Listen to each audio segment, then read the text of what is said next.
The one question I get almost every day is, are we in a housing bubble?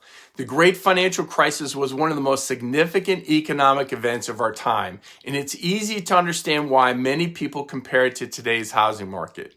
The Case-Shiller Home Index puts home prices up 19% on average over the past year and 31% since the start of the pandemic. Consider that the long-term average of price increases of only 4.9% over the 3 decades prior to 2020.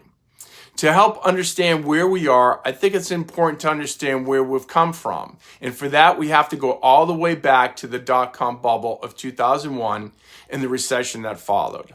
Interest rates went quickly from 6.5% down to 1.75% and bottomed at 1%, where they stayed for almost a year.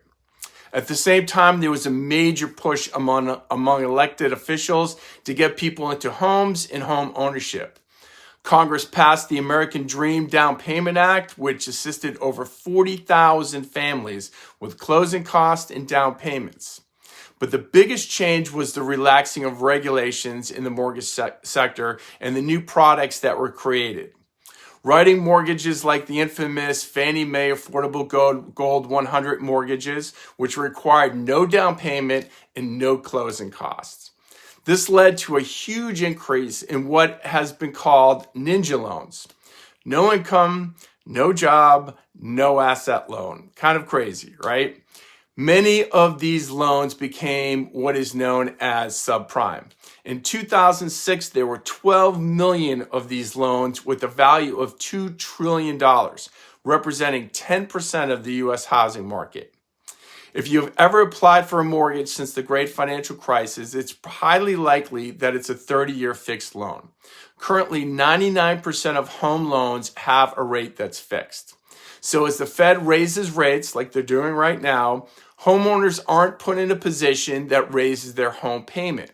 In 2006, however, that wasn't the case. Many of the loans were adjustable rate with the teaser rate at the beginning or included a large balloon payment at the end. 90% of subprime loans in 2006 were these types of loans. This would become a huge problem.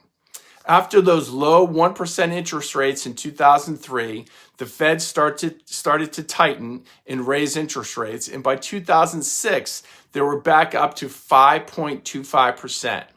But there was little effect on the housing market because most of adjustable rate mortgages were still in the low fixed teaser rate period.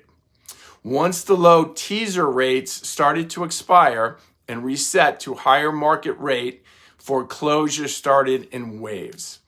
8.5% of all subprime mortgage loans were foreclosed on. This was bad, but it wasn't bad enough to cause the Great Financial Crisis.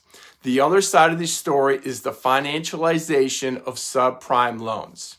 You see, lenders sell their loans in the market as a mortgage-backed security.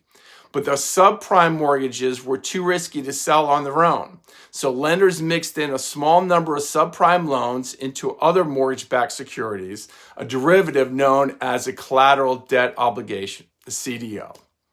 The thinking was that the risk would be spread among thousands of households.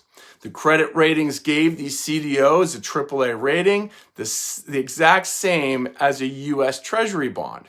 And financial institutions used them the same way they would use a U.S. Treasury bond, posting them as collateral in order to gain leverage in the market. And this collateral would usually be valued on a daily basis, renewing every day in what is known as the repo market. As we know, this didn't end well.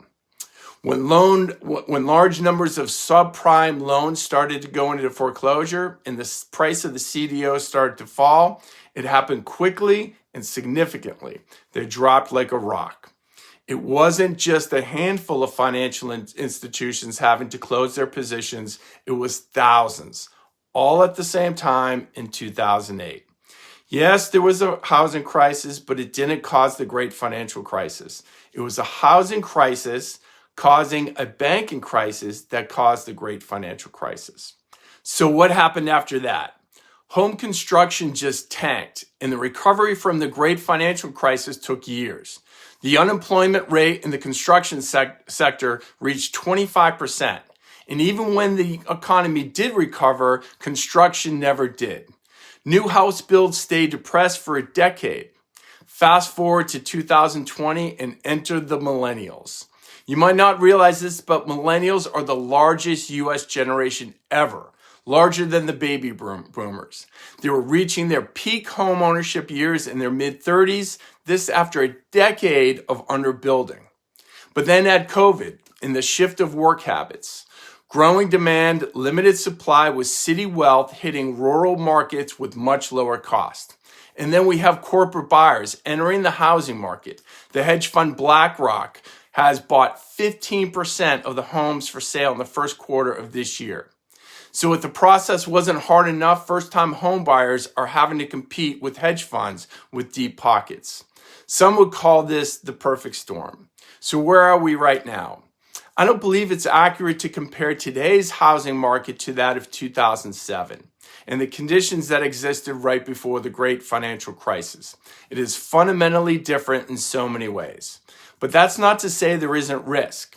Income levels are lagging price appreciation, and rising interest rates are quickly pricing buyers out of the market. Although I'm not anticipating a housing market crash, I do believe that the current market conditions are unsustainable. I think I've rambled on long enough with this explanation of the market conditions, and I'll save a little bit more for my next video. For all of you who stayed until the very end, thank you. It really means a lot. I'll talk to you soon.